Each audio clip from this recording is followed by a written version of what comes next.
Hey guys, what's good? Mike, your Laker Talk. Let's talk Lakers basketball. Want to talk LeBron James and talk about some of the holes in our roster. That's what I've been thinking about yesterday. So you guys saw the article, LeBron forming the minicamp. Before the official training camp opens up in October, he's forming this late September in Las Vegas. Now, this is all hearsay. I don't know if it's actually, I didn't see footage of it. It's planned to do that.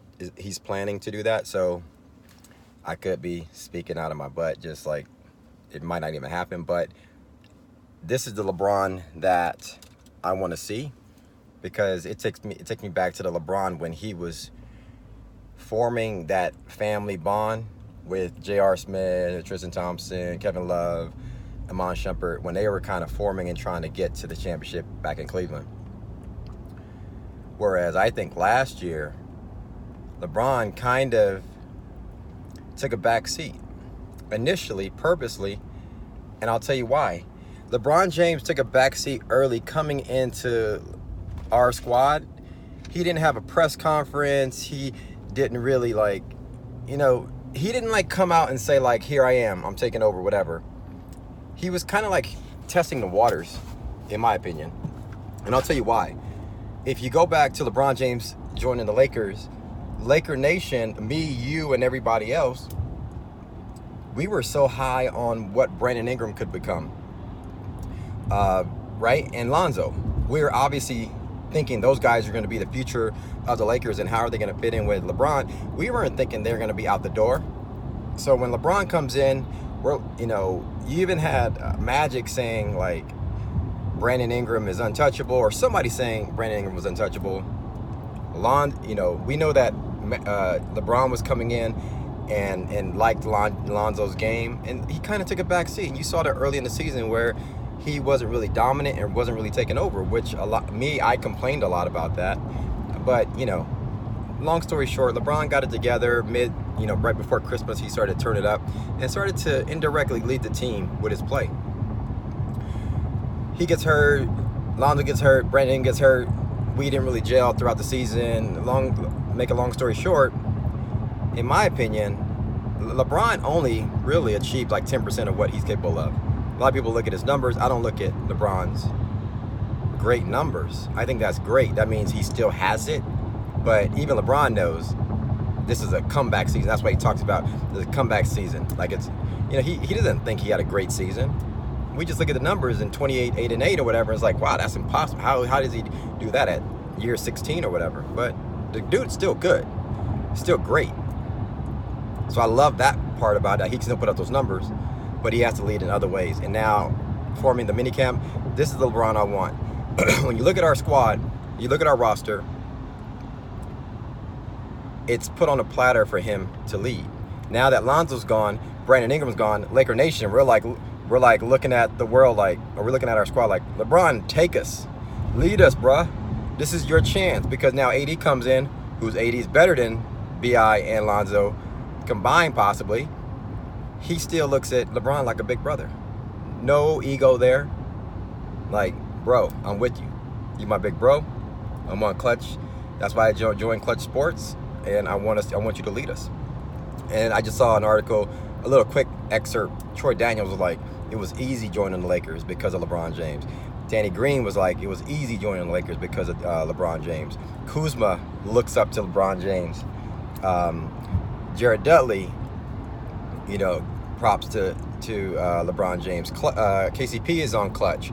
Now so that's kind of some family bonding there, right? And then you got Avery Bradley with he kind of joined because of Rondo apparently, which I read. And then you got DeMarcus Cousins, who's close with AD, and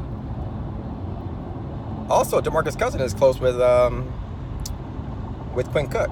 I was watching some video the other day. I was wait a minute, they actually played together, and I saw them passing to each other, kind of unselfishly in one clip, and I was they actually got a little bond there. So our family is nice. And then when you look at what LeBron James is doing with this minicamp, it's kind of like I said, going back to his Cleveland days, or the late, back 2016, or when he was leading up to winning that championship. Amon Shumpert, J.R. Smith, Kevin Love, Tristan Thompson, I forgot who else. Kyrie was on the side, plotting and planning his exit, but at the end of the day, it was still a family thing. And when everybody buys in, that's when everybody starts to gel even more. They form like Voltron and can succeed more. If you think about it, though I love Brandon Ingram, do you think Brandon Ingram really, think about this.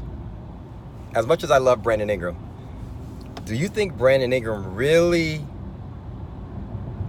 gave two rats about like following in LeBron James' footsteps? Nah, Brandon Ingram kind of like had this chip on his shoulder. He's got this chip on his shoulder for life. Dude is a straight dog. That's why I actually like him. He's like, I'm gonna get mine. I'm gonna be a professional and go get mine. I'm not a follower. I'm a leader. That's what I think in LeBron and like Brandon Ingram. So he really wasn't like submitting to LeBron. He was kind of like going out on his own, and I think maybe it didn't mesh well. We were all kind of questioning, how are these two gonna play together? They need the ball in their hands, And so now that's out the door. Now we got a squad who can all come in. The only person I can see kind of like maybe messing up the chemistry is probably Boogie, because Boogie needs to get his, and he needs to get that back next year. So he really wants to become like that all-star level again. So, to be seen about that, but he's on a 1-year deal. If he trips out and he acts up and he's destroying the chemistry, ship. But I really like the idea of this minicamp. So that's that. The other thing I was thinking about was some of the holes in our roster. It's all nice to look at our team and think about, like, we're pretty deep and things like that. We had the center position, JaVale and Boogie. We got the forward position, power forward in AD and LeBron. I'll come back to the 3.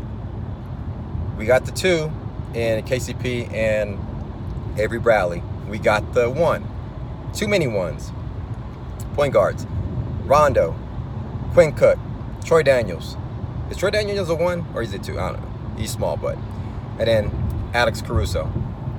Going to the 3 spot, Jared Dudley and Kuzma. Now, the holes that I feel that we have in our roster is we have too many ones. We don't need that many small guards when we count KCP and Avery Bradley. I like those guys at the 2, but we got too many guys. We got too many guards. And having said that, we're missing the Andre Iguodala type. The long, athletic wing that can play the 3, that can defend other big wing players, the Ben Simmons of the world, the Kawhi Leonards of the world, the Giannis's of the world, the Paul Georges of the world, and whoever else is out there around 6'9", athletic, can handle the rock, and can get buckets. We need more guys 6'9" and 6'8", Iguodala size, that can guard those guys. We can't do it with Dudley and Kuzma. We know Kuzma, everyone's thinking he's a 4 or 3, I don't know, but he doesn't have the defensive capability right now that we can say, get on that guy. That's the hole in our roster. Keep an eye out on that in the early part of the season. Regardless, we have a lot of assets where we can flip. I see maybe possibly a Rondo getting flipped or somebody getting flipped. Maybe if Boogie's not working out, Boogie gets flipped and we trade for somebody, or we pick up somebody in waiver if Iguodala ever gets bought out, which is a long shot. You got a big contract, but we'll see. But to be determined. I think that's where we're going to need to be filled mid-season, and I think we'll be straight. Anyway, thanks for watching, guys. As always, follow me on Twitter and Instagram at MikeSportsLA. If you have not subscribed to my YouTube channel, subscribe. I will be coming out with more content consistently, talking Laker talk all season long.